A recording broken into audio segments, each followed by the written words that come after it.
प्रेरणा कथा। एक अच्छा शिक्षक।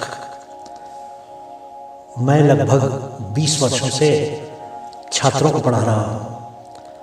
मैं अपने विषय से बहुत प्रेम करता हूँ और जितना मुझसे बन पड़ता है मैं अपने छात्रों तक पहुँचाने का प्रयास करता हूँ। मैं चाहता हूँ कि मेरे सभी छात्र साहित्य के क्षेत्र में बहुत आगे बढ़े। मैं कह सकता हूँ कि मैंने कुछ तो किया है जिससे मेरे छात्रों के जीवन में कुछ सुधार हुआ है। मैंने अपने छात्रों को साहित्य को एक नए दृष्टिकोण से पढ़ना सिखाया है। मेरे कई छात्र पढ़ लिख कर अंग्रेजी साहित्य के शिक्षक बन चुके हैं। मुझे बहुत से धन्यवाद कार्ड, उपहार, चिट्ठियां और प्रमाण पत्र प्राप्त होते रहते हैं। सभी लोग मेरे परिश्रम और मेरी लगन की प्रशंसा करते हैं। यदि मैं चाहूं कि मैं अपने एक या दो सफल छात्रों के बारे में कहूं तो ये मेरे लिए मुश्किल होगा, क्योंकि हजारों छात्र हैं जो जीवन में बहुत ही सफल हो चुके हैं। फिर भी मैं अपने एक छात्र रमन कुमार का उल्लेख करना चाहूँगा। मेरी उससे पहली मुलाकात मेरी अंग्रेजी की कक्षा में हुई थी। उसकी भूरी भूरी आंखें हैं और एक बहुत ही प्रखर चेहरा है। वो मेरी कक्षा में पीछे बैठता था और हमेशा ही चुप रहता था। फिर भी मैं जानता था कि मैं जो कुछ भी पढ़ाता था वो बहुत अच्छे से समझ जाता था। देखने पर ही रमन कुमार एक गंभीर व्यक्तित्व का मालिक दिखता था। वो अपनी उम्र से अधिक परिपक्व लगता था। मेरी कक्षा में एक वर्ष हमने काव्य का बहुत अधिक अध्ययन किया और बहुत सी कथा कहानियां भी सुनाई। मेरे छात्रों को मैं साहित्य को अलग अलग दृष्टिकोण से समझने के लिए प्रेरित करता रहता था।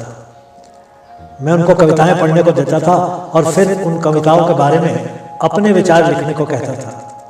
एक दिन मुझे ज्ञात हुआ कि रमन ने बहुत सी सुंदर कविताएं लिखी थी। हाँ, कुछ कविताओं में थोड़े सुधार की आवश्यकता थी।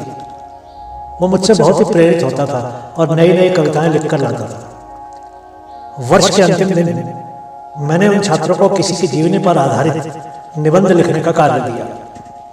मैंने उनको यह भी कहा कि वो अपने निबंध को किसी ऐसे व्यक्ति को समर्पित करें जो उनके जीवन में बहुत ही महत्वपूर्ण था। रमन कुमार ने अपना निबंध मुझको ही समर्पित कर दिया और उस पन्ने को कुछ गुलाब के चित्र चिपकाकर और सुंदर बना दिया था।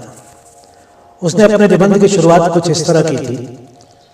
जीवन में हमको कुछ ऐसे लोग मिलते हैं जो फूलों जैसे होते हैं, परंतु कुछ लोग ऐसे भी होते हैं जो गुलाब होते हैं।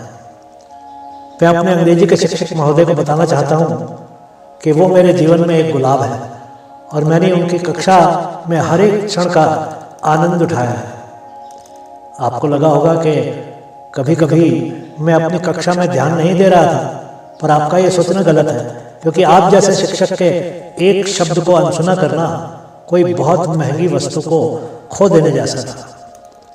आपने मेरे अंदर के कवि को पहचाना और उसको निखारने में बहुत सहयोग दिया। मैं आपको जीवन में कभी भी भूल नहीं सकूंगा। उसके मेरे प्रति आदर और निष्ठा को पढ़कर मेरी आंखों से आंसू गिरने लगे। उसके शब्दों ने मेरे दिल को स्पर्श कर लिया था। मुझे ऐसा लगा कि मेरे उस छात्र के उन शब्दों ने मेरे जीवन को सार्थक प्रमाणित कर दिया था। मैंने उसको हृदय से धन्यवाद दिया। अब तो वह एक बड़ा व्यक्ति हो गया है और बहुत ही सफल प्रोफेसर है, पर फिर भी वो हफ्ते में 2 या 3 बार मुझसे मिलने आता है। वो अभी भी यही कहता है कि वो मेरी कक्षा का अभाव महसूस करता है।